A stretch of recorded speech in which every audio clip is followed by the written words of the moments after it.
Assalamualaikum warahmatullahi wabarakatuh. Selamat pagi para pelajar kelas sains. Okey, hari ini kita akan membincangkan tentang inersia. Apakah inersia? Okey. Inersia. Okey, dia in tu dalam inert. Inert. Maksud dia dalaman. Ingat. In tu dalam. Okey Jadi untuk takrif inersia, awak ingat dia adalah pertamanya dia adalah sifat semula jadi. Sifat semula jadinya juga adalah sifat dalaman yang memang ada di dalam sesuatu jasad. Jasad ni objek lah objek.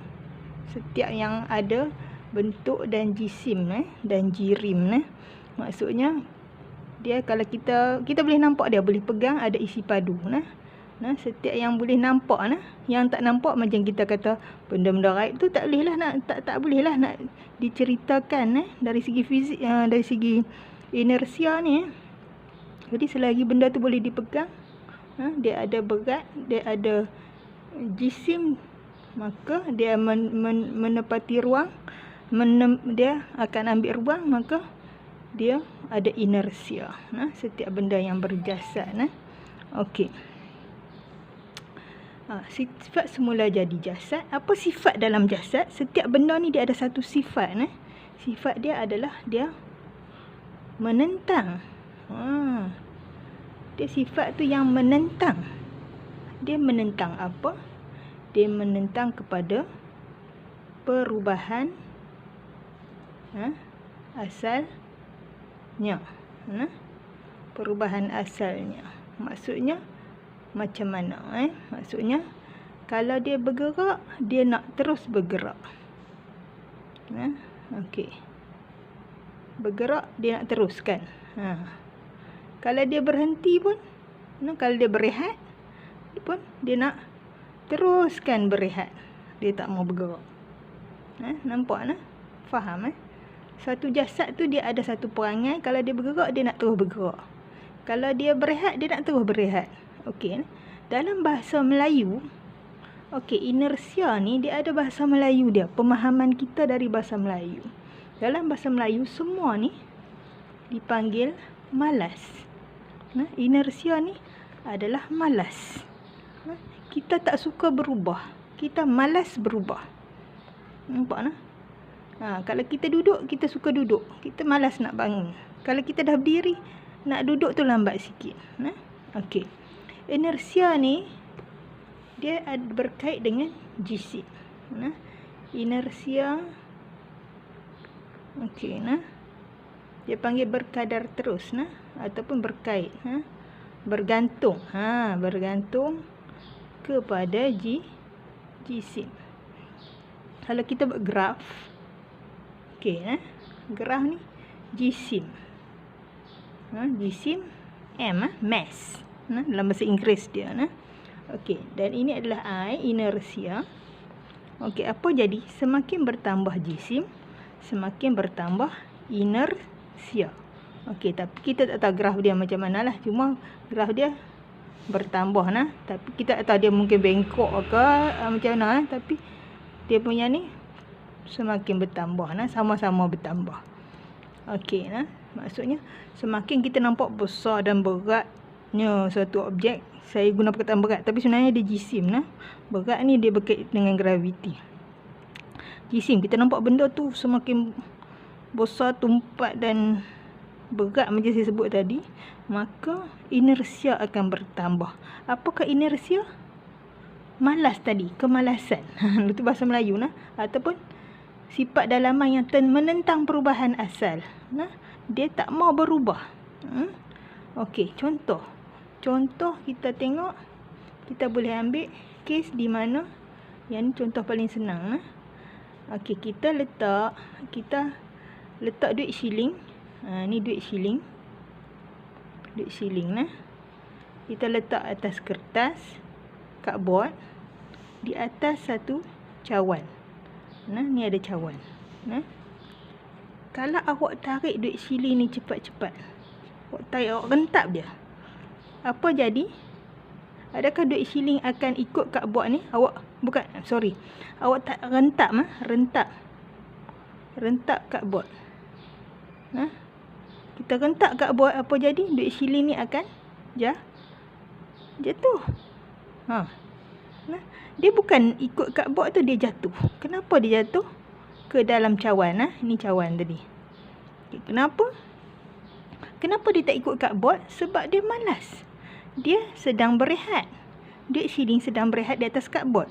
Apabila kad bot bergerak dengan cepat, dia tak mau ikut dengan cepat. Dia suka berada di tempat asalnya. Maka kad bot dah tak ada. Maka sebab dia nak duduk di tempat asalnya, tapi tak ada apa-apa yang menahan dia dari jatuh ke bawah, maka dia akan jatuh ke dalam cawan. Okey. Nanti kalau tak percaya, awak try buat eksperimen ini. Saya tadi buat beberapa kali lah. Nanti saya tunjukkan. Okey, saya ada satu highlighter di atas kertas ni, kertas saya tadi. Saya nak try rentap dengan cepat. Apa jadi kepada pen highlight ni? Awak nampak pen ini akan tetap berada di atas meja, tidak mengikut kertas tadi. Bermaksud pen ni dia degil, dia ada degil, dia malas, bukan degil perkataan kita malas, tidak mahu berubah dari keadaan rehat dia. Dia masih berehat. Dia tak mahu bergerak mengikut kertas ni. Okey, saya harap awak faham setakat ni.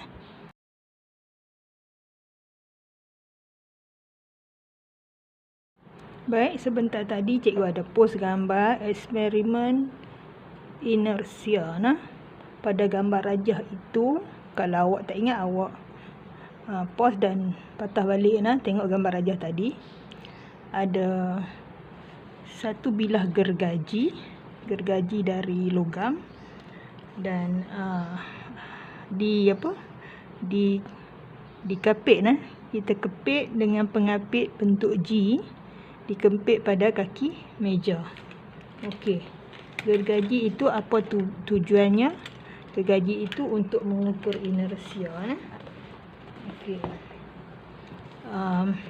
Di hujung gergaji, bilah gergaji di hujungnya awak nampak ada diletakkan plastisin.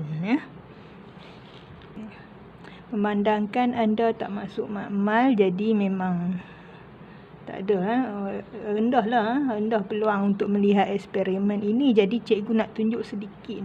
Jadi kita pakai imajinasi kita, di mana pembaris ni kita bayangkan sebagai gergaji yang boleh melentur macam ni. Cuma kenapa di dalam makmal tak pakai pembaris ni? Kan senang pakai pembaris ni, untuk ni dia boleh melentur juga. Kenapa tidak? Kerana pembaris ni dia punya pergerakan terlalu cepat, sedangkan gergaji tu dia punya lenturan lambat. Jadi kita sempat kira. Nampak kita nak kira inersia. Okey. Jadi bayangkan ini sebagai gergaji tadi, tapi kita tak buat macam ni. Kita akan berdirikan begini. Dan ni di belakang gergaji ni cikgu ikat dengan pengapit G. Bayangkan tangan cikgu ni macam pengapit G, ikatnya begini ke kaki meja. Ada kaki meja di sini, kita ikat. Jadi dia berdiri begini. Awak nampak di hujung ni kita letakkan plastisin. Faham? Letak satu plastisin. Kita boleh buat berbagai saiz supaya jisim berbeza. Ada yang jisim kecil, ada yang besar. Okey. Jadi awak boleh bayangkan kalau kecil jisim yang dilekatkan di hujung gergaji ni, maka dia akan bergerak dengan cepat. Cepat. Kita dia dalam eksperimen tu, kita sebagai orang yang buat eksperimen, kita kena tarik sikit dah lepas. Tapi ni lajulah. Kalau gergaji dia lambat pergerakan dia tu, macam beginilah. Bila jisim plastisin kecil, maka dia bergerak agak cepat. Tapi kalau kita letak jisim plastisin yang besar, maka pergerakannya menjadi lambat. Awak tengok maksudnya bila jisim besar, inersia akan bertambah. Jisim plastisin besar, inersia bertambah. Bila inersia bertambah, maka awak tengok gergaji ni macam malas saja nak bergerak. Sebab inersia telah bertambah. Saya harap awak faham. Awak cari eksperimen ini, boleh Google dan sebagainya, ataupun tengok dalam buku teks. Tapi dalam buku teks dia tak melibatkan gergaji. Melibatkan 2 baldi yang ada pasir, satu lagi kosong. Yang ada pasir susah nak bergerak baldi dia. Sebab jisimnya tinggi. Yang tak ada pasir tadi, yang kosong senang bergerak. Samalah dengan kes eksperimen mata gergaji. Jadi awak tolong tengok dalam buku teks, ya. Okey, yang terakhir yang cikgu nak bincang sedikit tentang inersia adalah tentang pergerakan dalam bas. Ini yang paling popular sekali lah. Bayangkan ni ada bas, cikgu tak pandai lukis. Okey, ada bas. Yang bergerak ke hadapan. Okey. Dan ada orang yang duduk dalam bas. Duduk berehat. Ini eksperimen yang melibatkan bukan eksperimen, satu situasi, ya. Inersia yang melibatkan keadaan rehat. Okey. Orang yang duduk dalam bas, dia dalam keadaan berehat. Tapi sebab bas bergerak, maka orang ni asalnya dia berehat, kan? Tapi sebab bas tu bergerak dan dia duduk di atas kerusi dalam bas, maka dia pun dia tak jadi macam berehat, dia jadi macam bergerak. Bergerak mengikut bas, kan? Bas. Okey, bayangkan tiba-tiba bas berhenti.